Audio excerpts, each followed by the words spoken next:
Hervé Biosser, bonjour. Bonjour. Vous êtes ancien directeur de l'école centrale et de Centrale Supélec après avoir conduit la fusion de ces deux écoles d'ingénieurs et vous êtes expert pour la société de conseil en enseignement supérieur Paxter.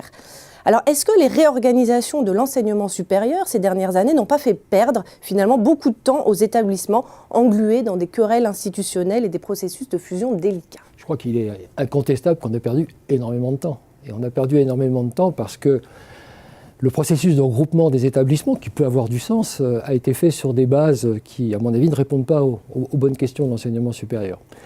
Bon, en clair, on est parti sur une stratégie de site, et là, pour avoir des universités et des établissements qui soient visibles au niveau international.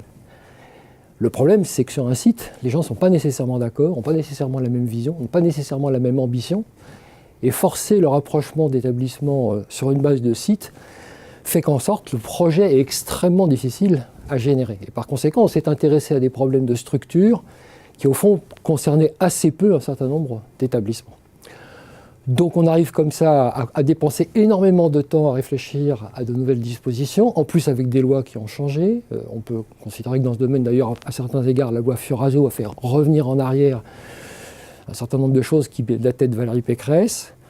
Et dans cette optique, on n'arrive pas à dégager des vrais leaders ayant un vrai projet et qui soient cohérents avec les besoins et les attentes du marché et du développement de l'enseignement supérieur au niveau mondial.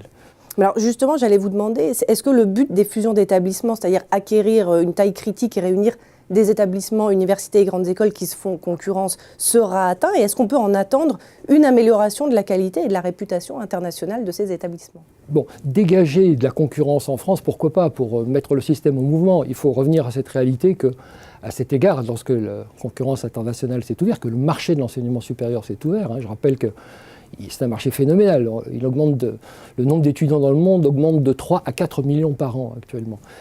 Clairement, la France n'était pas prête. Les établissements français n'étaient pas prêts. Et donc, vouloir les rapprocher en jouant sur la concurrence nationale est une erreur. Il fallait, au contraire, favoriser le fait qu'ils soient concurrents à l'international. Et à cet égard, on pouvait imaginer différentes solutions, aider à se développer des établissements qui étaient davantage prêts à affronter la concurrence internationale, rentrer dans de véritables politiques de marque, et notamment aborder ce qui fait qu'actuellement notre enseignement supérieur peut être en difficulté au niveau international, ses structures, son financement, et en particulier sa capacité à générer des marques. Moi je crois qu'il y a un problème d'ailleurs majeur dans tout ça, c'est d'accepter que l'enseignement supérieur est un marché. Ce n'est pas qu'un marché, mais c'est un marché, et donc il a une dimension économique, ce que nous montrent très clairement des pays comme le Royaume-Uni, le Danemark et l'Australie, qui est quand même un des grands gagnants actuels dans la compétition internationale. Alors justement, les problèmes de financement de l'enseignement supérieur perdurent alors que le boom démographique de l'an 2000 se fait ressentir. Est-ce que ça ne va pas conduire finalement à une crise menaçant l'ouverture sociale des établissements ou la qualité des enseignements? La qualité des enseignements, c'est déjà une question, parce que l'enseignement supérieur français, par rapport à ses grands concurrents internationaux, il est sous-financé, c'est extrêmement clair. Donc par conséquent, nous sommes déjà dans une crise financière, nous sommes déjà en retard si nous nous comparons à des établissements avec lesquels nous pouvons nous comparer au niveau international. En gros, notre déficit de financement, c'est de 1 à 2. Donc c'est assez considérable.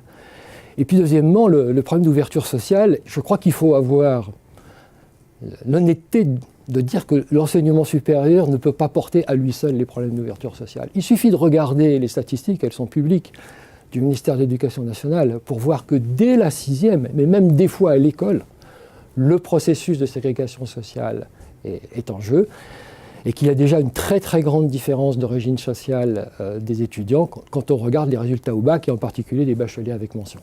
Eh bien, merci pour cette analyse, Hervé Biosser. Merci beaucoup.